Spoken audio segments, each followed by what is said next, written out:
함께 봉독하시겠습니다. 시편 116편 12절부터 14절 말씀, 구약성경 889페이지를 함께 찾아서 같이 봉독합니다. 내게 주신 모든 은혜를 내가 여호와께 무엇으로 보답할까? 내가 구원의 잔을 들고 여호와의 이름을 부르며 여호와의 모든 백성 앞에서 나는 나의 소원을 여호와께 갚으리로다. 아멘. 오늘 추수감사주의를 맞이해서 더 많은 감사, 그런 제목으로 말씀을 드리도록 하겠습니다. 이런 말이 있습니다. 인간은 망각의 동물이다 라는 말입니다. 망각이라고 하는 것은 잊어버린다는 것이기 때문에 한편으로는 축복이고 또 한편으로는 아픔이기도 합니다. 우리나라는 이번에 코로나 사태로 몇 달 전 6.25 참전 용사들에게 마스크를 보냈습니다. 미국만이 아니고 16개 모든 나라의 참전 용사들에게 마스크를 보냈지요. 우리가 6.25로 어려울 때에 그들이 아니었다면 우리나라는 공산화가 될 수밖에 없었습니다. 그것을 잊지 않고 작은 일이지만 마스크를 보낼 때 그들은 얼마나 감사를 했는지 모릅니다. 자신들의 은혜를 한국이 잊지 않고 있다고 하는 것에 대한 감사죠. 또 잊어서는 안 될 것이 있습니다. 역사에 대한 아픔입니다. 우리가 일제 36년간의 아픔을 잊는다면 우리 민족에게는 앞날이 없습니다. 그런데 안타깝게도 우리 민족은 역사의 아픔을 너무나 빨리 잊는 것 같습니다. 이스라엘에는 야드바셈이라는 박물관이 있습니다. 나치에게 학살당한 600만 명의 유대인을 기억하기 위해 헤르즐 언덕에 지은 박물관이지요. 히브리어로 야드바셈, 이름을 기억하다라는 뜻입니다. 유대인 대학살에 대한 묵직한 주제가 숨진 아이들의 이름과 나이와 죽은 장소를 마지막에 알려줍니다. 너희를 잊지 않겠다라는 뜻입니다. 야드바셈 입구의 기념비에는 용서하라, 하지만 잊지 말라라고 적혀 있습니다. 이즈코르, 히브리어로 이즈코르, 기억하시오라는 히브리어가 계속해서 사람들의 머리를 맴돌게 하는 것입니다. 우리 신앙인으로 잊어서는 안 될 것이 있습니다. 하나님의 은혜입니다. 본문 12절에 여호와께서 내게 주신 모든 은혜를 무엇으로 보답할꼬 라고 시인은 노래하고 있습니다. 여기서 우리는 내게 주신 모든 은혜라는 말에 주목할 필요가 있습니다. 시인은 하나님께서 자신에게 베풀어 주신 은혜를 분명히 깨닫고 있었습니다. 그리고 그 은혜를 하나하나 기억하며 하나님께 감사하고 있는 것입니다. 오늘 우리 성도 여러분들은 하나님의 은혜에 대해서 얼마나 감사를 하고 있습니까? 이성적으로 판단한 감사보다는 깨달은 감사가 더 소중합니다. 마음 깊은 곳에서 우러나오는 감사, 소중한 것입니다. 정말 나의 중심에서 하나님이 베풀어 주신 은혜를 기억하며 감사해야 됩니다. 하나님의 은혜에 대한 감사가 진정한 감사입니다. 가만히 생각해 보니까 감사하다.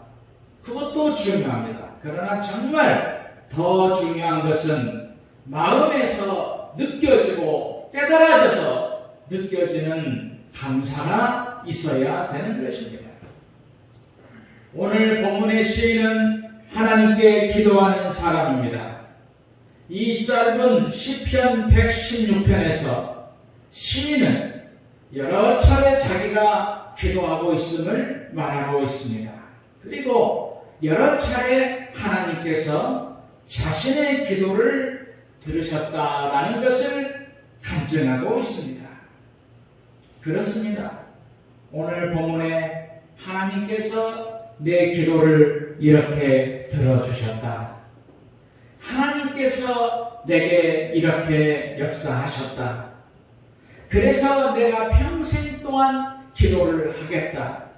이런 고백을 시편 기자는 몇 번이나 고백하고 있는 것입니다. 우리가 하나님께 대해서 감사가 이렇게 구체적으로 실제 사건 속에서 고백할 수 있는 감사는 진정한 감사입니다.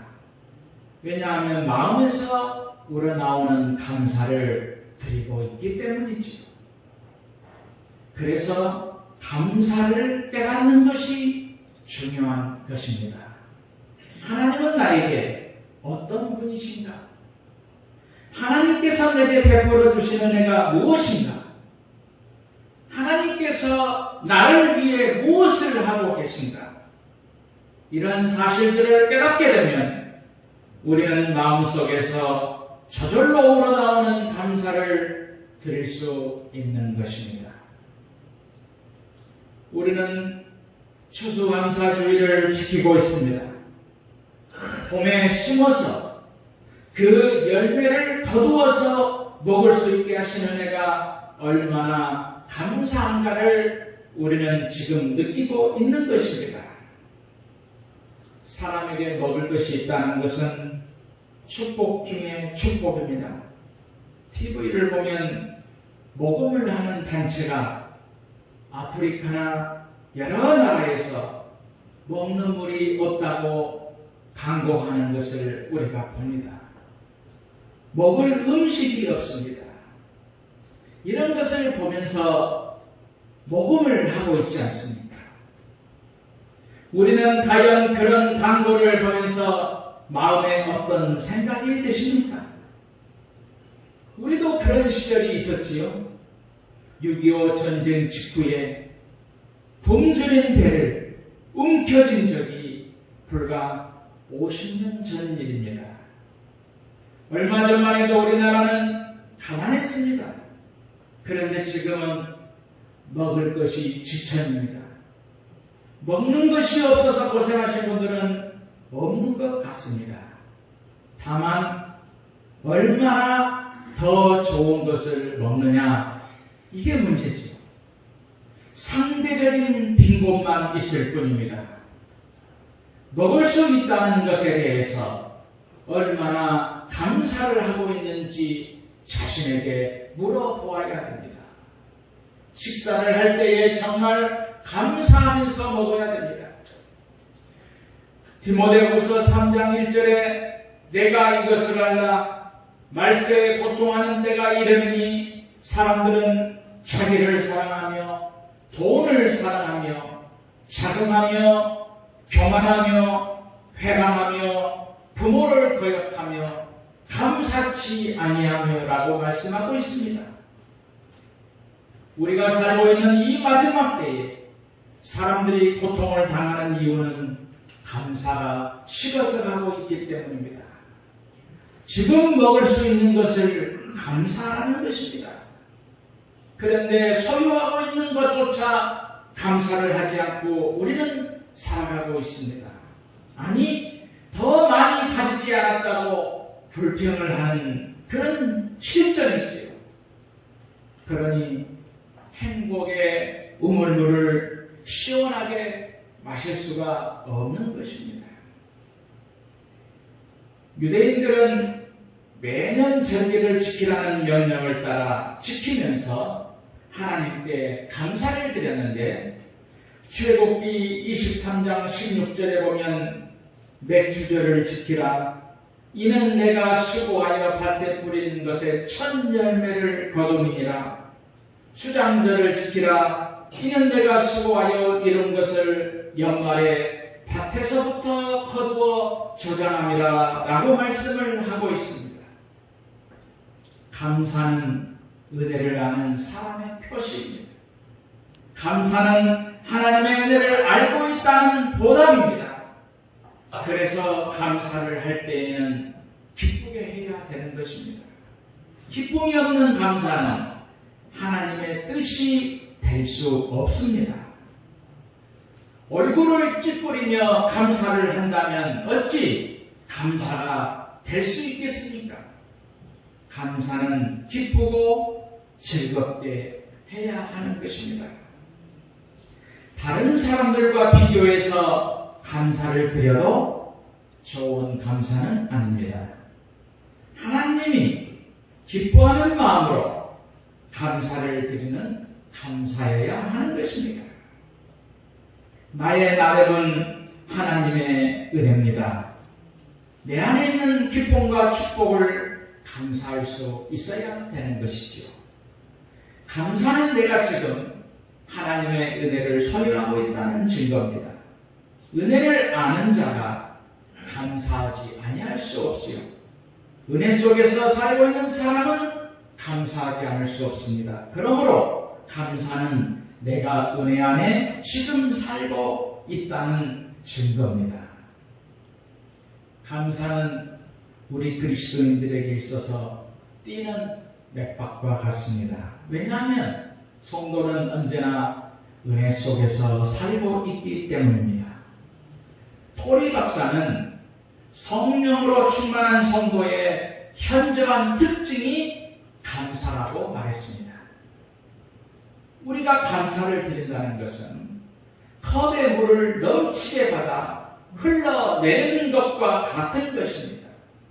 우리 속에 은혜가 충만할 때에 감사의 고백이 넘치는 것이죠. 특히 시인은 고난 중에 감사했습니다. 오늘 본문 11절을 보면 내가 큰 혼란을 당하였도다 라고 했습니다. 오늘 시인은 얼마나 큰 시련과 환난을 겪었습니까? 그러면서도 하나님께 감사를 드렸습니다. 언제나 어떤 상황 속에서도 감사하라는 것입니다. 기쁠 때도 감사하고 슬플 때도 감사하는 것입니다. 성공할 때도 감사하고 실패해도 감사하는 것이지요. 건강할 때도 감사하고 병들었을 때에도 감사하라는 것입니다.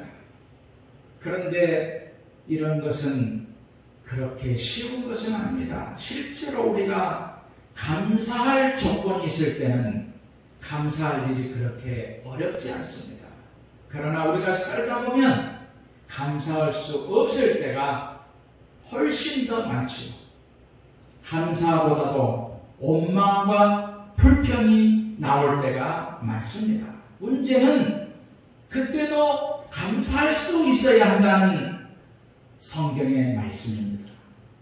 그러면 감사할 수 없을 때에 원망과 불평이 터져 나올 때 어떻게 감사할 수 있느냐 하는 것이 소중한 신앙이지요. 그렇습니다. 우리가 환난 중에 감사하지 못하는 이유가 바로 이것이지요. 현재의 상황만 보고 있기 때문입니다. 우리가 하나님의 약속을 바라보아야 되는데 그리고 그 약속을 믿을 때 환난 중에도 감사할 수 있는 것인데 우리는 하나님의 약속을 붙잡으면 불평 대신에 감사, 원망 대신에 찬양을 드릴 수 있는 것입니다. 감사에는 항상 세 가지가 있다고 하는 것이지요. 첫째는 조건부 감사입니다. 무엇을 주시면 드리겠다는 감사지요. 두 번째는 무엇이 이루어졌기 때문에 드리는 감사입니다. 세 번째는 그럼에도 불구하고 감사합니다. 어려운 환난에도 불구하고 하나님께서 나를 구원하셨습니다. 하나님은 언제나 나와 함께 하시냐는 감사, 이 단계까지 올라가야 이것이 진정한 감사인 것입니다. 하박국 3장 17절에 비록 무화과나무가 무성치 못하며 포도나무에 열매가 없으며 감람나무에 소출이 없으며 밭에 식물이 없으며 우리의 양이 없으며 외양간에 소가 없을지라도 나는 여호와를 인하여 즐거워하며 나는 구원의 하나님을 인하여 기뻐하리로다 라고 드리는 감사가 최고의 감사입니다. 이것이 부족해도 불구하고 드리는 감사지요. 오늘 본문에서 말하는 첫 열매라는 말씀, 그리고 처음 익었다는 말씀, 기쁨으로 드리는 것, 이렇게 말씀을 하고 있지요.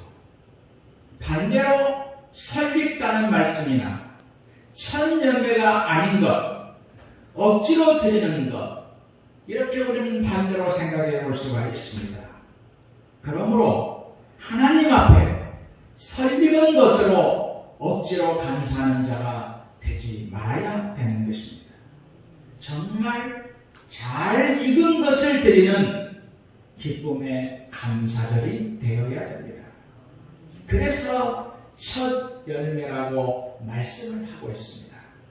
사실 첫 열매는 상품으로 오면 그렇게 좋은 것은 아닙니다. 하지만 내용이나 의미로 보면 하나님을 먼저 생각한다는 깊은 의미가 담겨 있습니다.